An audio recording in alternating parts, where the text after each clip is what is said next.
খুব ভোরে যখন সকাল 7টা বাজে তখন থেকেই শুরু হয় দিনের যুদ্ধটা। আর এই যুদ্ধ দিয়েই ছেলেদের স্কুলে নেওয়া থেকে শুরু করে বাজার ঘাট করা পর্যন্ত সারাদিনে অনেক ব্যস্ত থাকি।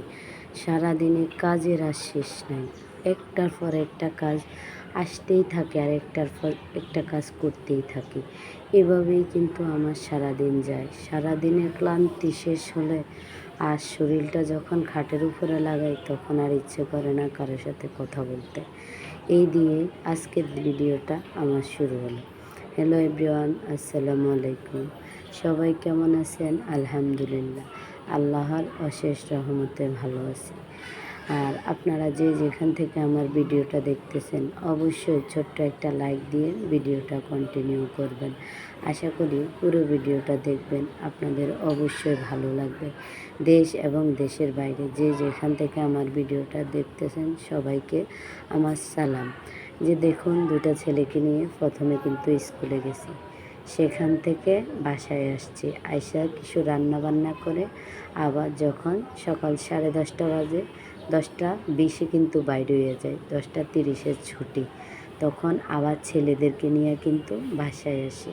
তা আজকে আর বাসায় আসলাম না, আজকে চলে গেলাম, প্রথম অবস্থানে কিন্তু চলে গেলাম বিকাশ দোকানে। আর বিকাশ দোকানে গিয়েই কিন্তু কিছুটা টাকা উঠিয়ে নিলাম, যেহেতু ওর আব্বু বাসায় নাই, নোয়াখালী, আমাকে বিকাশের মাধ্যমে টাকা দিছে। আমি সেই টাকা নিয়েই কিন্তু তাদেরকে নিয়েই কিন্তু বাজারে গেলাম। আর ওই বিকাশ থেকে টাকা উঠাইছি, উঠাইয়া কিন্তু এখন চলে আসছি বাজারে। আর বাজারে এসে দেখলাম এখানে একই জায়গায় আম, কুল, আমলকি, কামরাঙ্গা, ড্রাগন ফল, আমলা, পেয়ারা, জাম্বুরা, ওই পাশে আছে লটকন। মানে সবগুলা একসাথে ফল দেখে আমার যে কি ভালো লাগতেছে আমি আপনাদেরকে বলে বোঝাইতে পারবো না। খাওয়াটা মেন না, মূলত দেখাটা হচ্ছে আসল সুন্দর। আর সব কিছু যখন একসাথে দেখা যায় তখন কিন্তু ভালোই লাগে। খাওয়াটা কিন্তু বড় কথা না। আর আমরা কিন্তু যখন মহিলারা আমলা কোন, পেয়ারা কোন, আমলকি, কামরাঙ্গা এগুলা দেখি তাহলে আমাদের কাছে অবশ্যই অনেক ভালো লাগে। সর্বপ্রথম একটা কথা হলো, যখন আমলা, পেয়ারা দেখি, এগুলা দেখলেই কিন্তু লবণ মরিচ দিয়া খেতে ইচ্ছে জেগে যায়। তাই শুরু করলাম আমলা, পেয়ারা এবং আম, আমলকি, ড্রাগন, জাম্বুরা, লটকন, যেখান থেকে যতটুকু সামর্থ্য আছে আলহামদুলিল্লাহ ততটুকুই নেওয়ার চেষ্টা করছি। এবং কিনা ফলগুলো দেখুন, এখানে আরেকটা ফল বলতে ভুলে গেছি, ওই যে দেখুন চালতাও আছে। মানে চালতা পাতা সহ, ডাঁটা সহ কিন্তু চালতা, মনে হয় যে দেখলে এখনই গাছ থেকে এগুলো পেড়ে আনছে।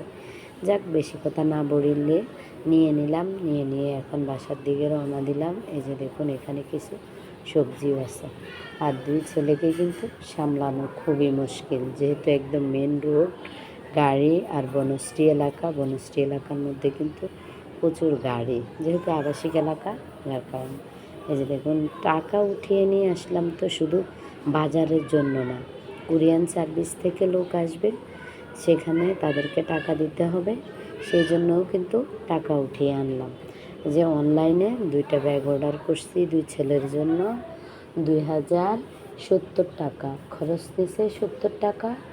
আর ব্যাগগুলো হচ্ছে 2টা 2000 টাকা, মোট 2070 টাকা দিয়ে 2টা ব্যাগ নিলাম। আর কপাল খারাপ এতটাই যে হাজব্যান্ড একটা কথা না জিজ্ঞেস করেই অনলাইনে অর্ডার দিল।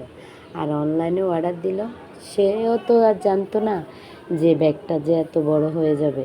তাই ব্যাগটা অর্ডার দিল যে অনেক বড় হয়ে গেছে। 2টো ছেলে কিন্তু ছোট, পড়ে 1-এ, ব্যাগগুলো হয়ে গেছে 8-9-এর বাচ্চাদের জন্য।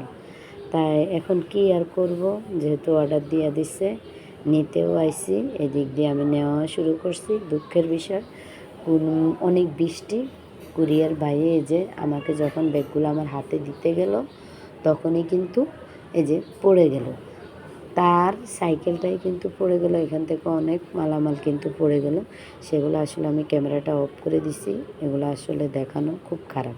সর্বশেষ এই যে ব্যাগটা দেখিয়ে দিলাম, কি ব্যাগ নিলাম, কেমন হলো অবশ্যই কমেন্টে জানাবেন। আল্লাহ।